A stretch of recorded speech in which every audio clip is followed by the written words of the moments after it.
بيت المال بيكسو قريش تورك الصومالي شيء أول دميركي ضد نمادي ماضي رجل نمادي ماضي عقلي ماضي قرشاتي ماضي دقشي ماضي صومالي نمادي ماضي دينتي ماضي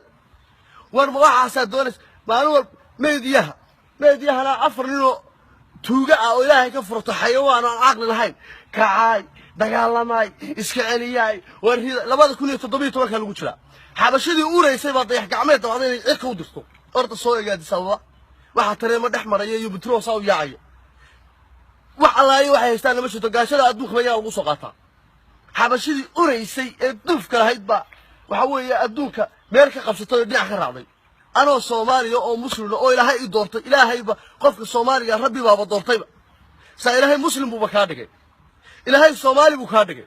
Ilaahay geeska Afrika kugu beeray Ilaahay dhulka Soomaaliya iyo gees East Africa Ilaahay ku sii oo wabile oo badle oo shidaal leh oo diamond leh oo dahab leh oo kalluun leh بل واحد كان مقن أون عقل حماء حين داير كيو نك ما تسوق يرجع قحوتي اللي ديالما هلا كعو فيه هبل إسرائيلي ورهن هبل لمس فيه من باسبور بسكراني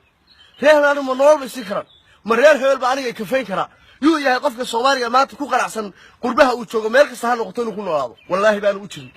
إلا إن يرى عقل جاب وما جاب مويان نولي بقى نحن فرتك قلنا حولي طلعي مساج مروى برف أول وآخره قرحدود في Soomaaliya 13 jeer bay ka tarantay haday kugu dhacdo waa ku dharka kugu ololay samaad ku ololeysa wax allaani waxay ku noolyihiin wax ku haystaan midnatooda ma jirto ugu dambeyntii ummadda Soomaaliyeed waxaan leeyahay war maanta inuu ugu dhowday waariye maanta inuu ugu dhowdahay gacmaha la isqabsado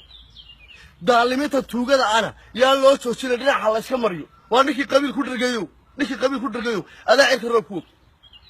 والله ما العيد راح كوتر كذي قارت كور تاجا وعنده نكرها أجل ورجعنا مدينة صومالي مدينة موشية ماذا حويني يا رئيس الوزراء خير بندير سنة والدي صوت عيننا